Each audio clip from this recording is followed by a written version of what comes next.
我又想，冇㗎，唔使揾啦，一晚。我又想。今朝早第一次揸嘅時候咧，我踩落呢架車唔喐嘅咧，跟住個車主朋友同我講：幾樣衰係嘛？係啊，幾樣衰係嘛？係啊。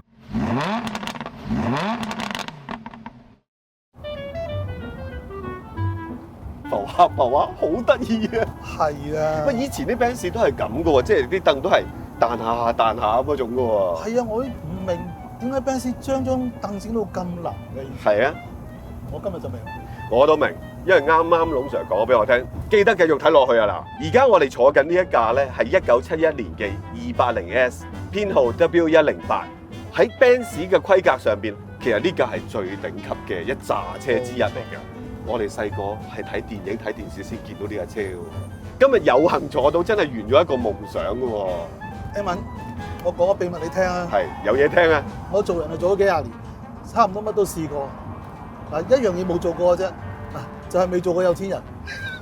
今日啊，終於有機會俾我感受一下70年代嘅有錢人坐嘅車係點㗎啦！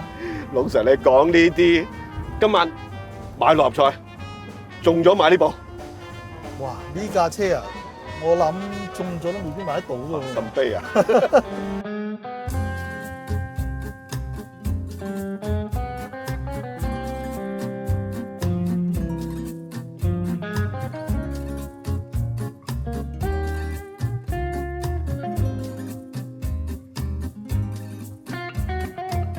今次試呢部車咧，就係我哋個新頻道 Rev Channel 第一次嘅卡式卡係嘛？係啊，大家俾啲意見我哋，當然記得 subscribe 我哋嘅 channel 啦、comment 啦，同埋 like share 幫幫手啊！仲有我哋有新嘅 Facebook 㗎、IG 啊，記得 follow 埋、like 埋啦。喺我哋嘅新 channel 裏邊咧，假就放完㗎啦，大家要翻學堂重新上課啊，所以龍 Sir 學堂就等緊你。仲有我哋當然係有我哋嘅經典老爺車啦，而且仲有好多各種汽車同埋交通嘅資訊等緊你嘅。一問點解我哋今次揀呢架車？新頻道開張，揾一架咁典雅嘅車，又係呢個新春期間播放，係咪真係會好意頭啲啊？拜年好好用嘅呢架啊！揸呢架車拜年啦，豆腐利是都會大啲。事實上呢架車揸出去咧，真係好多人望。即係我哋停喺度 set 嘢嘅時候，已經覺得無論係細路仔定係老人家，都會望住呢架車嘅。你諗下，嗰個年代嘅豪華車，其實我哋好陌生噶嘛。呢一代嘅後生仔見到呢架車咧，佢就可能期望，咦，會唔會我哋車兩樽國產礦泉水過嚟啊？但係我哋呢個年紀人見到呢部車咧，我就會諗翻起，咦，當年喺半島酒店飲綠寶嗰個小朋友啊，而家係點㗎啦？老過我哋噶咯。今次試嘅 W108係1965年誕生，後期仲有 W109，外形上嘅分別唔係好大，只係設備上有啲唔同。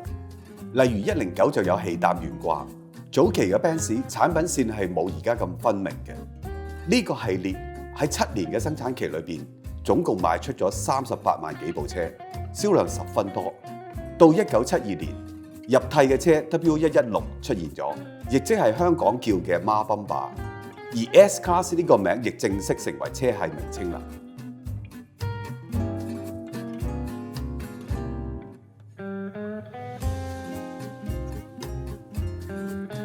龍 Sir，做個有錢人感覺點啊？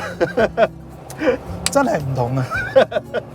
又定又順，而且咧個隔音係一流。係啊，當然個引擎有翻上一年紀就自不然會有啲聲啦，個冷氣風機亦都比較大聲少少啦，但係隔音係 OK 嘅喎。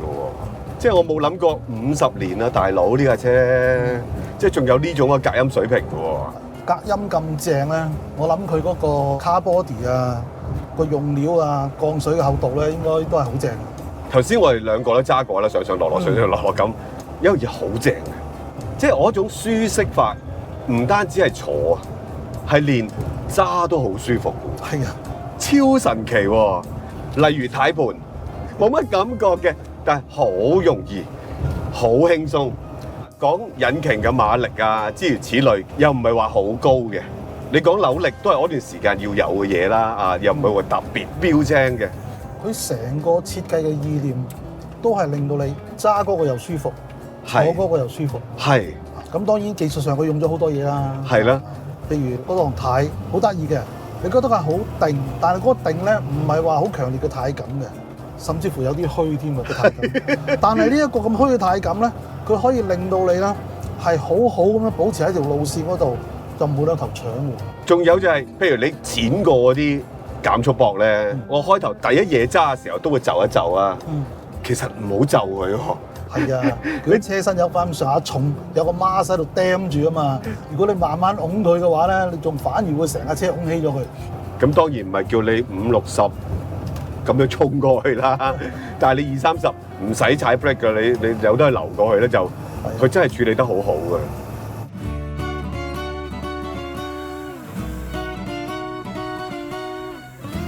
今朝我揸咗一輪咧，我發覺我初頭都犯咗啲錯。啊，點樣啊？我就當咗係手波車啊嘛。係啊，咁俾啲轉數先轉波啦。係。結果就揸到一塌糊塗。係老實講啊，我哋揸車咧，架車一挫咧就肉赤㗎啦。係肉赤架車，因為當你個人感覺挫咧，架車其實係濕滑緊嘅。係。咁後來經過一輪調整之後咧，我發覺你當佢係一部商用車咁揸。其實你好悠閒咁樣去揸，你就會揸到個神髓出嚟。係。越急越弊啊！頭先我咪係咯 ，downshift 冇油啊，仲錯。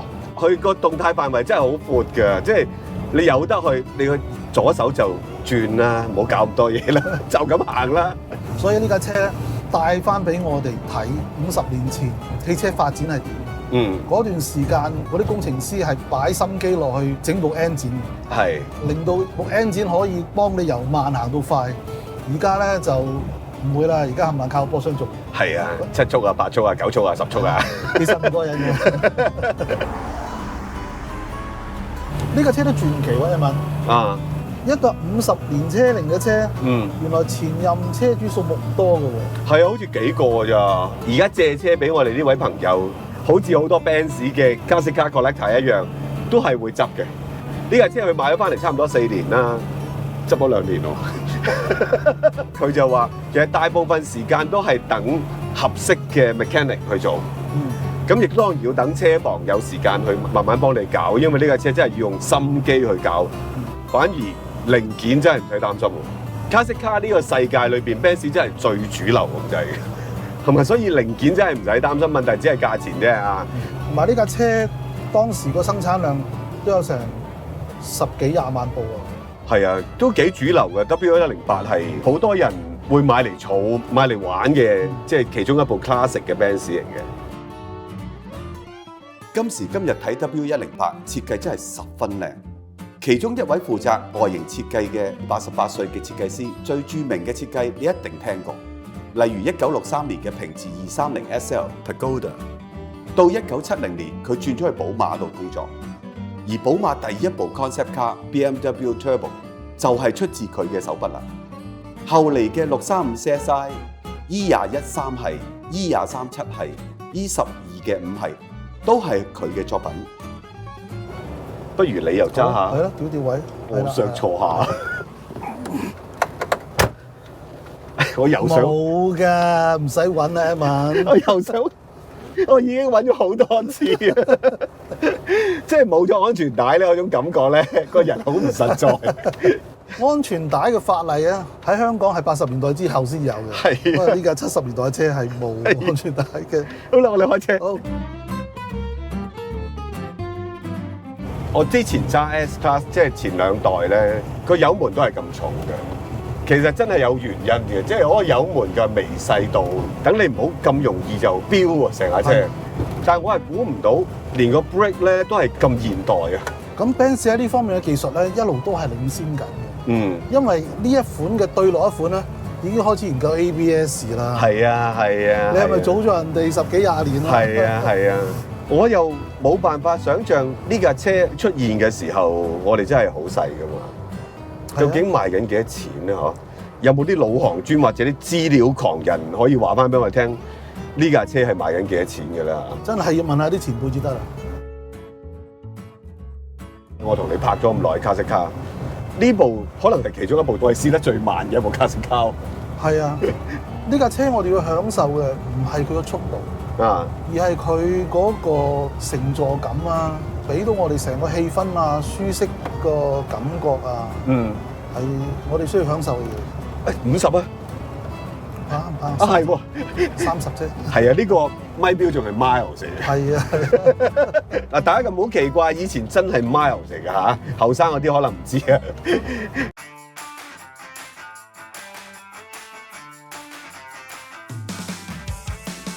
嗱，我哋話呢架車點解啲凳咁遠咧？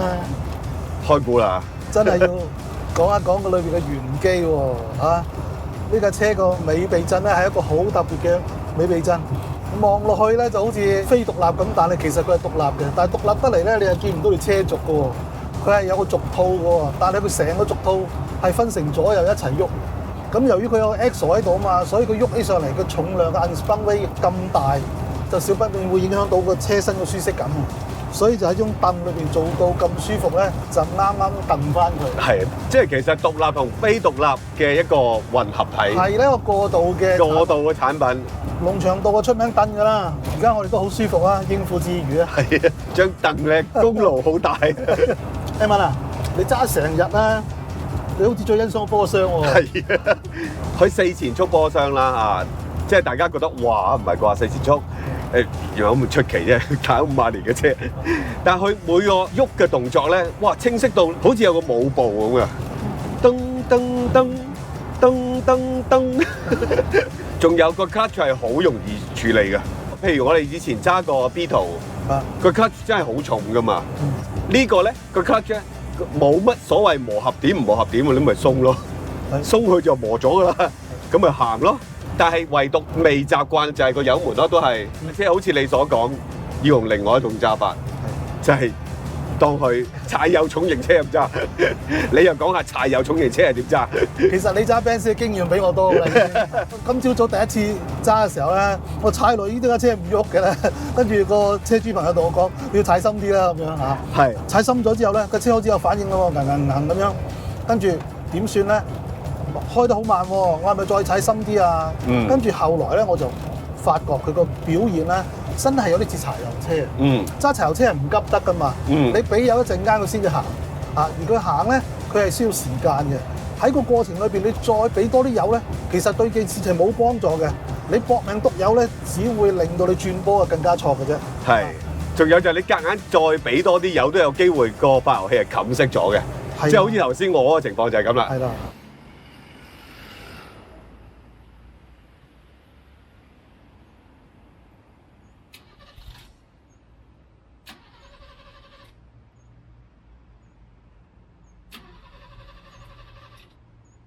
急起上嚟，我忘記咗俾多咗，咁就冚熄咗啦，咁成架車就熄咗啦，幾樣衰係嘛？係啊，幾樣衰係嘛？係啊，早期嘅電油引擎就咁，你先打開個左風門，多啲空氣入去，然之後再引申多啲油入去，成件事係要一步一步。你揸慣咗啲先進嘅汽車，一篤落去個電腦同你計晒所有嘢，係啊，同一時間發生，係啊，你咪唔慣咯。係呢副 M130引擎咧，都算係呢個系列裏邊比較新嘅引擎嚟㗎喎。你好似睇過規格有啲驚喜喎。係啊，嗱，首先佢係將原本嗰部 engine 咧230啊、250啊、280啊咁樣改出嚟咧，佢係用同一個 block 嘅，只不過咧係將嗰個口徑咧，仲有空間嘅話，佢就再做大啲，做到280咧就做到盡咗㗎啦。係，於是乎咧個口徑咧係闊過衝程嘅，係一個超方角比嘅。咁理論上超方角比咧嗰個高轉咧就應該係會順好多嘅，同埋呢個低轉扭力咧就會吃虧啲嘅。但係咧，我哋今日揸呢個 engine 咧唔係咁差嘅，個低轉扭力好好用。係，如果你就咁睇 spec，你仲以為高轉引擎啊踩行啲啦，仲反而唔舒服添。揸呢個車咧可以享受到一個比較闊嘅動態範圍，因為佢始終都係over square 嘅 engine，但係佢個低轉咧係 OK 嘅。咁所以咧唔需要急於扯到好高轉，一波尤其是架車識喐咧，就可以轉2波。然之後咧，因應環境，如果俾你上到個3波嘅話咧，你就可以用個3波咧應付你8-9成嘅路面需要㗎啦。我諗3波就算香港大部分都得嘅，即係除非你真係好斜路啦。頭先喺我哋拍攝嘅地方斜路多嘅，咁你用1波咧當然得啦。咁但係你其實個 engine 係上嘅，但係你感覺唔到動力咧，係會越嚟好似而家現代車咁越嚟越飆上去嘅。係啊，反而你有得去等一等上，然後跟住你覺得合適嘅時候轉翻個二波，可能佢會個動力會弱咗啲嘅。佢係一個overhead cam 嘅 design，嗰陣時嚟講啊，算好先進。係啊，所以佢係令到成部 engine 嘅效率高咗啦，轉數範圍闊咗啦。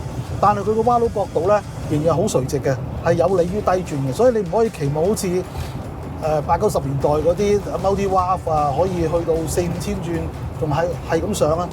去到嗰啲位咧，你夾硬踩啊，得個嘈字嘅啫。得個嘈字啊，係啊，反而真係得唔好用添，係啊力。量。